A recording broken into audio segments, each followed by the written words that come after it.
So in my previous video, I briefly talked about free hosting and free hosting services.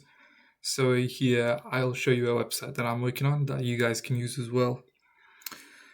If you go to this URL, freehostingfordebs.netlify.app, then you'll find this website which gives you free hosting services for databases, APIs, frontends.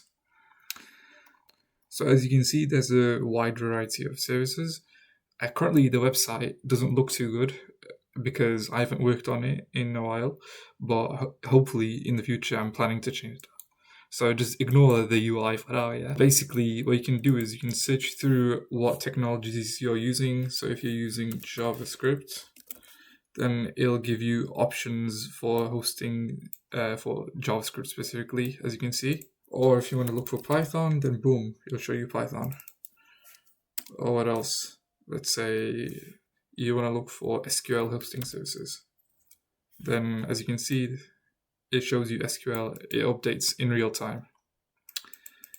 So yeah, I'll be providing the link to this in the description if you guys are interested. And this is the GitHub repository. If you want to have a look at that as well, I'll put that in the description. If you find a hosting service that you like from here, then what you can simply do is click on the title and it will redirect you to the page of the hosting provider. In this case, CockroachDB for SQL hosting services. And here is the GitHub repo. This project is being developed using next.js. So yeah, if you enjoy this type of content, then please make sure to like, subscribe, or if you've got any opinions, then please share them in the comments. Anything is much appreciated.